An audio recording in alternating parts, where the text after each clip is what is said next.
The rain was coming down in sheets, blurring headlights and washing the color from the world. In a nearly empty grocery store on the edge of a quiet suburb, 17-year-old Lily Carter stood behind an elderly man, fumbling with his wallet. His fingers trembled, his coat damp, and his grocery cart held just a few basic essentials: bread, milk, a can of soup, and a small birthday cake. "I'm so sorry. I thought I had a 20 in here," he murmured, his voice frayed with embarrassment. The cashier shifted uncomfortably as the line behind them grew. Without hesitating, Lily stepped forward, swiped her debit card, and gave the man a soft smile. "It's okay, really."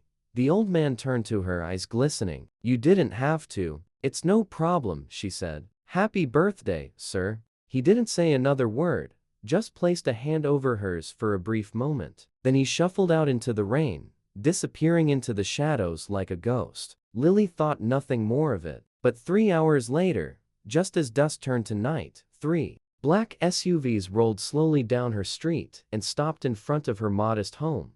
Engines idling, windows tinted, silent. Lily watched from the front porch, heart pounding. What the? The door of the lead vehicle opened and a man in a suit stepped out. Lily Carter was an ordinary teenager living an ordinary life. A high school senior juggling college applications, part-time shifts at the coffee shop, and late-night cram sessions. She wasn't wealthy, but her family had enough. Her dad worked at the post office. Her mom stayed home to help care for her younger brother, Noah, who had cerebral palsy. That rainy Tuesday had started like any other. Lily had just finished her shift at the coffee shop and stopped by Miller's Market to pick up some cereal and paper towels.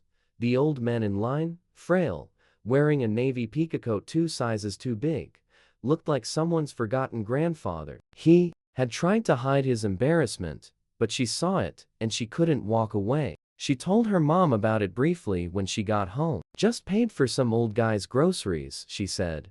"He looked like he really needed a hand." Her mom had smiled. Kindness always comes back around, but neither of them expected it to come around that fast. Now standing on the porch, Lily felt her skin prickle as the suited man approached. A second man following behind. Her father stepped outside protectively, placing himself between the strangers and his daughter. "Can I help you?" her father asked. The man in the suit held up a badge. "My name is Agent Rhodes. We need to speak with Lily Carter." "About what?" her father demanded. "It concerns an individual she interacted with earlier today. A matter of national interest." Lily's heart dropped. "Wait, the old man at the grocery store?" The agent nodded slowly.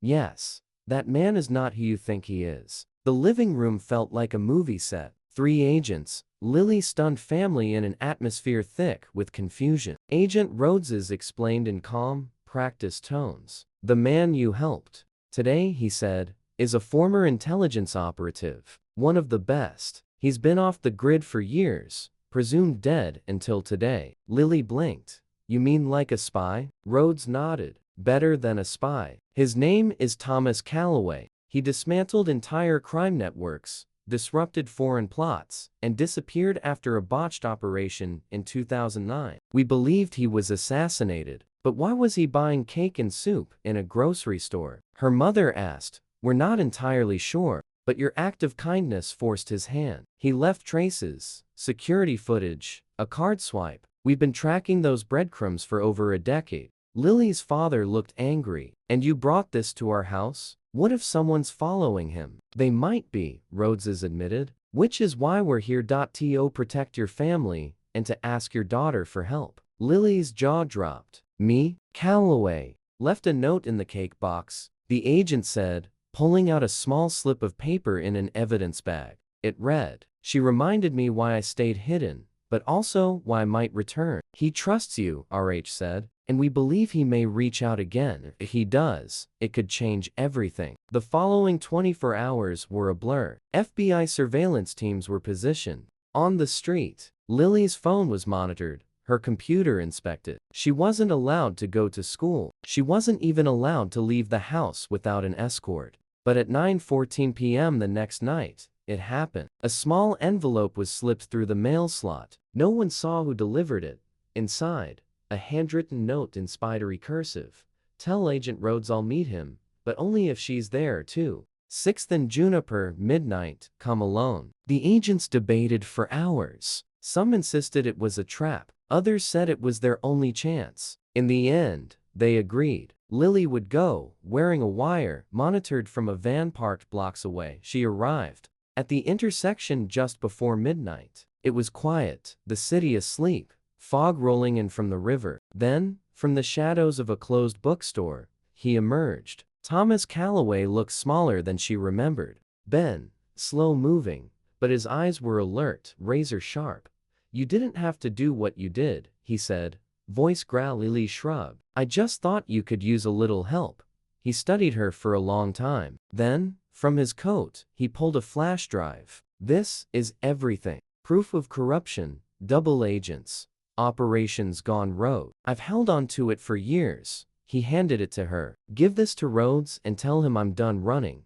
Before she could reply, he vanished into the fog once more. Back at headquarters, the flash drive was enough to open dozens of cases. Arrests were made. Hidden operations dismantled. People whose names had only existed in shadows were dragged into the light. Lily returned to her normal life, or tried to. She received a scholarship from a foundation she'd never heard of. Her family received government protection for several months, though the threats never materialized. The media never heard about it. The files were classified. Even Lily's closest friends never knew the full story. But a month later, on her birthday, another envelope arrived in the mail. No return address. Inside was a birthday card and a note. Sometimes one small act of kindness opens 1,000 locked doors. Thank you, TC. And tucked inside the card, 2 plane tickets to Washington, D.C.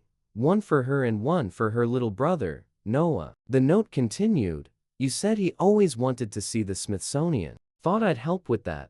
Lily smiled, eyes watering. In the end, she never saw Thomas Calloway again, but she would always remember the moment when one small choice, a simple act of humanity, intersected with history. Not for glory, not for fame, just because it was the right thing to do. And sometimes that's how the world truly changes.